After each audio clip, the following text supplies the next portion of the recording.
400 پاکستانی روزگار کی تلاش میں غیر قانونی طور پر جا رہے تھے اور کشتی کے ڈوبنے سے سمندر کی لہروں کی نظر ہو گئے. دیکھو جو حادثات میں مر گئے, جو ایمان پر مرے, ان کے لیے تو دعائے مغفرت کی جائے گی. اللہ ان کے لواحقین کو صبر کی توفیق عطا فرمائے. مفتی طارق مسعود کے بیانات کے لیے مفتی صاحب کے آفیشیل چینل مفتی طارق مسعود سپیچز کو سبسکرائب کریں. اور یہ جو یونان جا رہے تھے 400 افراد, ان کی جو کشتی ڈوبی ہے, میں جب یورپ میں گیا ہوں, میں ترکی گیا ہوں, ان ملکوں میں غیر قانونی پاکستانی آتے ہیں.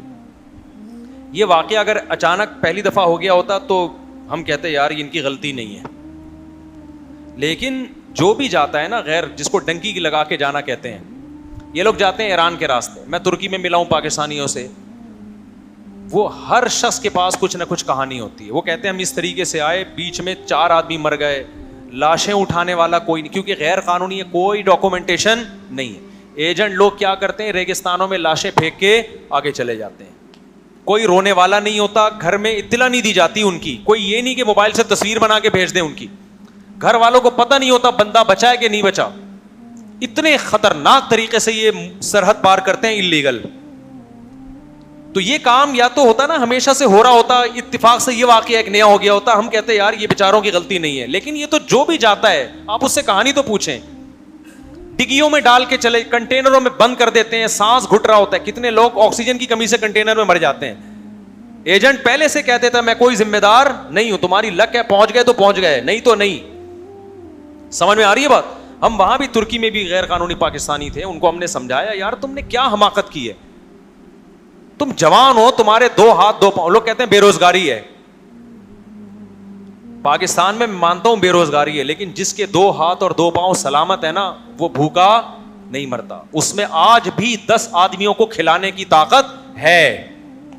آپ زمین پہ محنت کرو, زمین سونا اگلے گی. آپ مزدوری کرو, آپ بیسیوں کام ہے, جہاں آبادی ہوتی ہے نا وہاں روزگار ہوتا ہے. قحط تھوڑی پڑا ہے ہمارے ملک میں, ہمارے چشمے ابل رہے ہیں بھائی, ہماری پیداوار نکل رہی ہے. آپ جاؤ سبزی منڈی میں جا کے دیکھو, بیسیوں بزنس ملیں گے آپ کو, کاروبار کے ذرائع ملیں گے, ملازمتیں ملیں گی. کاروباری لوگ تو ملازموں کو تلاش کر رہے ہیں, ایماندار لوگوں کو. آپ یہ چاہتے ہیں کہ میرا ایک لیونگ اسٹینڈرڈ ہے, میں نے اس پہ کمپرومائز نہیں کرنا. اس وقت پھر آپ یہ غیر قانونی طریقے اختیار کرتے ہو, کیونکہ یہ جو باہر جانے والے ہیں نا اللیگل, ان کی صحتیں بھی ایک اسٹینڈرڈ کی ہونی چاہیے. اس اسٹینڈرڈ کی صحت میں آپ یہاں بھی مزدوری کر کے کما سکتے ہو. اکثر کیا جا رہے ہوتے ہیں, پنجاب کے بہت سے لوگ ہمیں ملے ہیں, بھائی یہ کم کر رہا ہے, فلانا یہ کر رہا ہے, خاندان کے سارے افراد اسٹیبل ہوتے ہیں, یہ اکیلا بے روزگار ہوتا ہے, اس کو بے روزگاری کھا رہی ہوتی ہے کہ میں اکیلا کیوں غریب ہوں. تو یہ اپنی دنیا کی ضرورت پوری کرنے کے لیے نہیں ہوتا, یہ امیر بننے کے لیے ہوتے ہیں ساری کوششیں. نہیں یہی بات سمجھ میں. دیکھو بھوک مٹانے کے لیے اپنی جان کو رسک میں ڈالا جا سکتا ہے. اگر ان سرحد پار جانے والوں میں کوئی بیچارہ ایسا تھا کہ اس کو 2 وقت کی روٹی بھی میسر نہیں تھی, پھر وہ مظلوم بھی ہے, پھر وہ شہید بھی ہے, کیونکہ بھوک مٹانا کیا ہے, فرض ہے. پھر یہ آپ کا حق ہے یار, جہاں سے جیسے تیسے مٹانے کی کوشش کر سکتے ہو کرو آپ. اس میں رسک, کیونکہ ویسے بھی مر رہا ہے تو رسک لے کے لینا پڑتا ہے نا پھر. لیکن اگر آپ کو آپ کے گاؤں میں, آپ کے گھر میں 2 ٹائم کی روٹی میسر تھی, سر چھپانے کی جگہ میسر تھی, تو بھائی پھر اپنا لیونگ اسٹینڈرڈ ہائی کرنے کے لیے آپ لیگل طریقے سے باہر جائیں, اللیگل جانے کی کوشش بولو نہ کریں. اس میں اگر آپ کی جان گئی, ہم تو دعا ہی کریں گے, ہمارے مسلمان بھائی تھے, بے روزگار تھے, اللہ ان کی مغفرت کرے, کیونکہ ایمان کے ساتھ موت ہوئی ہے. بہرحال مغفرت کا اللہ نے دروازہ کھولا ہوا ہے, دعا کا دروازہ. جب خودکشی کرنے والے کے لیے دعا کرنا جائز ہے, تو انہوں نے خودکشی خود سے تو نہیں کی نا بیچاروں نے, ایسا تو نہیں کہ خود اپنے آپ کو مارا ہو, یا تو وہاں کی گورنمنٹ نے مارا ہوگا, یا کوئی حادثہ ہوا ہوگا. یہ بھی رپورٹیں کہہ رہے ہیں کہ گورنمنٹ نہیں مارا ہے, واللہ عالم, یا ہو سکتا ہے کوئی حادثے کا شکار ہو گئی ہو. تو اس کو خودکشی تو نہیں کہیں گے, لیکن یہ کہ ایسا بھی نہیں ہے کہ یہ کوئی اپریشیٹ کیا جائے, اس عمل کو حوصلہ افزائی کی جائے, یا کوئی بہت اچھی موت قرار دیا جائے اس کو. صرف اس کے لیے حادثاتی موت اچھی موت کہلائے گی جو بیچارہ بھوک سے, بے روزگاری سے اتنا عاجز آ گیا ہو کہ اس کے پاس کھانے کا آپشن ختم ہو گیا. وہ ٹھیک ہے, جان ہتھیلی پہ رکھ کے انسان پھر کام کرتا ہے, پھر اس میں جان گئی تو شہادت ہے. لیکن اگر آپ کا لیونگ اسٹینڈرڈ اوپر کرنے کا پلان تھا کہ یار نہیں اس میں گزارا نہیں ہوتا, میری یہاں تک جیسے میں جاؤں گا یورپ میں نوٹ چھاپوں گا. بہت سے لوگ اس نیت سے جا رہے ہوتے ہیں, ان کو اپنے ملک میں بنیادی ضرورتیں پوری ہو رہی ہوتی ہیں, لیکن ان کو غریبوں کو گالیاں سن سن کے نا کہ غریب بے غیرت بھی ہوتا ہے, غریب فلانا بھی ہوتا ہے, یہ سن سن کے نا ان کا لیونگ اسٹینڈرڈ اوپر کرنے کا ان کا پلان ہوتا ہے. پھر جب کوئی آپ کے اندر قابلیت تو ہے نہیں, نہ آپ ڈاکٹر ہیں, نہ آپ انجینئر ہیں, نہ کوئی آپ نے یہاں اپنا بزنس کو اتنا چمکایا, پھر ظاہر ہے غیر قانونی طریقے سے آپ جاتے ہیں, پھر وہاں پکڑے بھی جاتے ہیں اور بارڈر پہ مارتے بھی ہیں فوجی. بہت سے لوگ بچ جاتے ہیں بارڈر پہ, وہاں کی آرمی دیکھ لیتی ہے, وہ شوٹ کر دیتی ہے. اور پھر میرے بھائی اگر غیر قانونی طریقے سے وہاں پہنچ بھی گئے تو جو پہنچے ہوئے ہیں پہلے ان سے تو پوچھو تمہارا حال کیا ہے. ہم تو ملے ہیں بھائی, ہم نے تو انٹرویو لیے ان کے, کوئی بھی خوش نہیں ہوتا جو غیر قانونی طریقے سے جاتا ہے. سب سے پہلے آپ کی عزت نہیں ہوگی. اسلام میں سب سے زیادہ جس چیز کی حفاظت ضروری ہے وہ جان, اس کے بعد عزت, اس کے بعد مال ہے. نہیں آئی بات؟ آپ کے پاس سب سے قیمتی چیز کیا ہے؟ جان ہے. زندگی پہ کمپرومائز نہیں. اس کے بعد کیا ہے؟ عزت ہے. پیسہ اس کے بعد ہے. اگر عزت جا رہی ہے پیسہ آ رہا ہے تو بھائی عزت بچاؤ. تو جان سب سے پہلے, اس کے بعد کیا ہے؟ بولو عزت ہے, اس کے بعد مال ہے. تو جو انلیگل دوسرے ملکوں میں, امریکہ میں اور آپ کا اللہ بھلا کرے یورپ میں جا کے رہتے ہیں نا, ہم نے جو مشاہدہ کیا ہے, میجورٹی کی بات کر رہا ہوں, عزت بھی نہیں ہوتی ان کی. چھپتے پھرتے ہیں, بتا کچھ رہے ہوتے ہیں, کام کچھ اور کر رہے ہوتے ہیں. ہر وقت اس بات کا خوف ہوتا ہے کہ پکڑا نہ جاؤں میں, پکڑا نہ جاؤں میں. یہ کتنی بے عزتی کی بات ہے یار. پھر اپنے آپ کو کچھ لوگ اسائلم لینے کے لیے جھوٹ بولتے ہیں, وہاں جا کے مظلوم شو کرتے ہیں, میں بہت مظلوم ہوں, جھوٹی فائرنگ مجھ پہ فلاں نے فائرنگ کی ہے گولیوں کے اور ایسا بہت ہو رہا ہے. ابا چینج ہو رہے ہیں یار, یہ تو بڑی بے غیرتی ہے یار. کچھ دن پہلے میرے پاس ایک صاحب مسئلہ پوچھنے کے لیے آئے کہ مجھے ایک صاحب باہر ملک بلا رہے ہیں, وہ اگر مجھے اپنا بیٹا شو کر دیں گے تو ویزا مل جائے گا ورنہ نہیں ملے گا. ایسا بہت پاکستانی ایسے بہت سارے گئے ہیں کہ تھے کوئی اور, نام کسی اور کا ڈال دیا. میں نے کہا خدا کو مانو یار, مذاق میں بھی اپنے ابا کو چینج کرنے کی کوشش.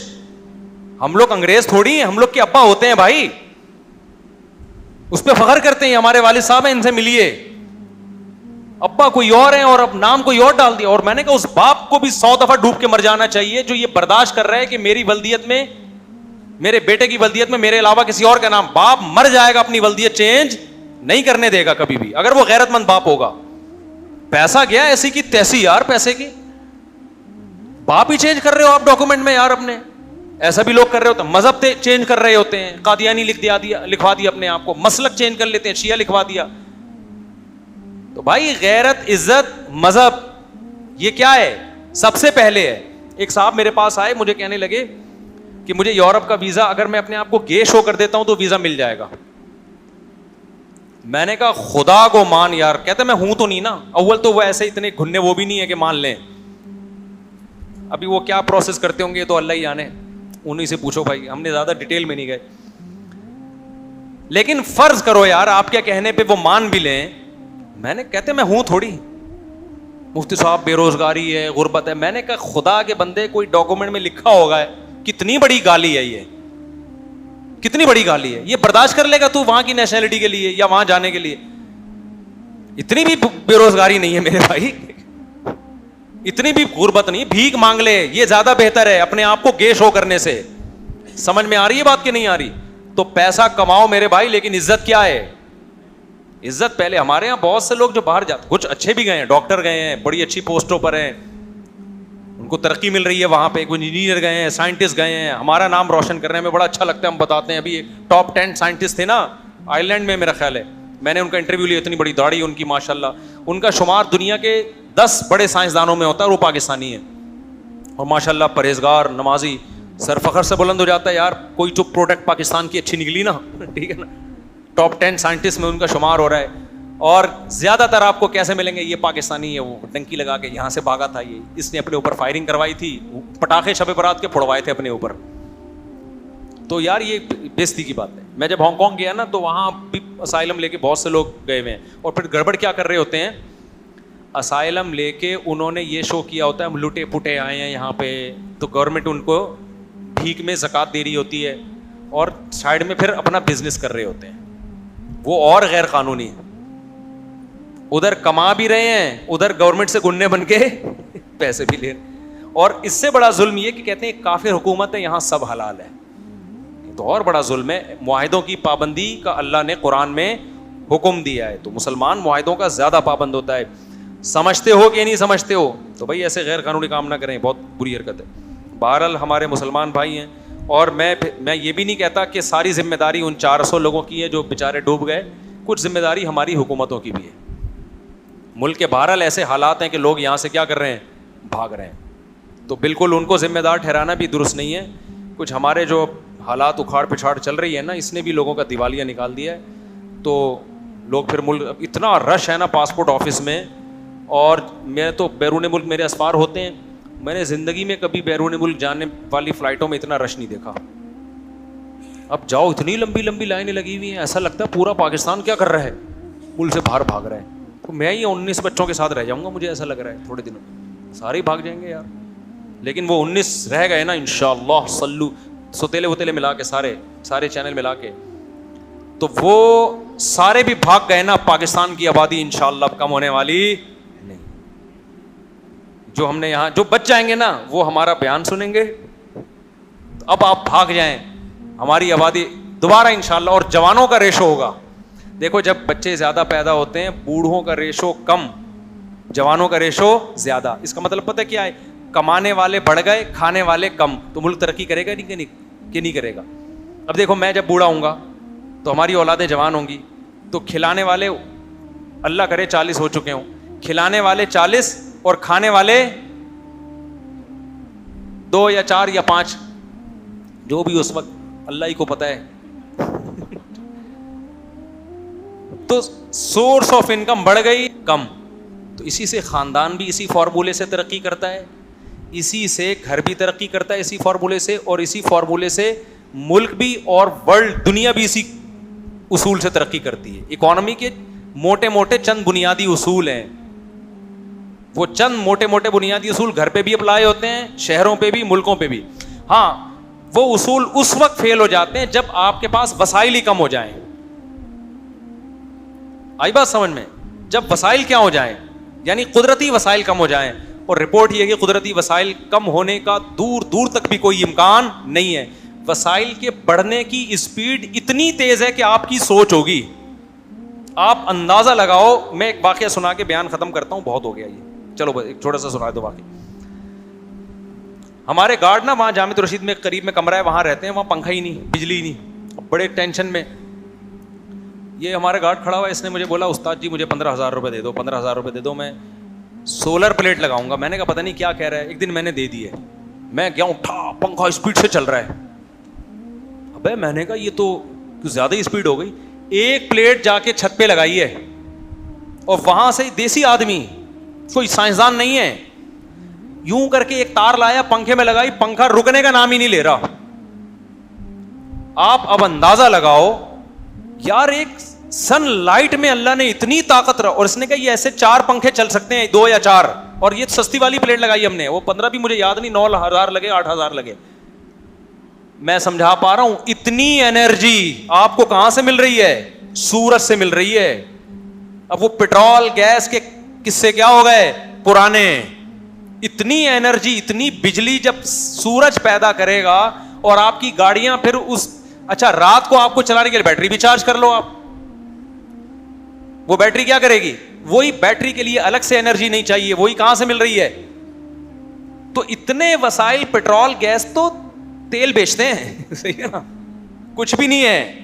اور جبکہ کنویں بھی ابھی ختم نہیں ہوئے, گیس کے پیٹرول کے پیداوار کے لیے زمین اتنی خالی پڑی ہوئی ہے نا کہ ماہرین کہہ رہے ہیں اس زمین کو انسان ابھی دیکھا بھی نہیں ہے, اس زمین کو جو پیداوار کے قابل ہے, اس کو اس سے پیداوار شروع کر دی تو بھول جاؤ گے آپ. اتنی پیداوار, انسان کے پاس جو رزق کے وسائل اور ذرائع ہے نا, وہ انسانوں کی پیدا ہونے کی اسپیڈ سے زیادہ نہیں ہے, بے انتہا زیادہ ہے.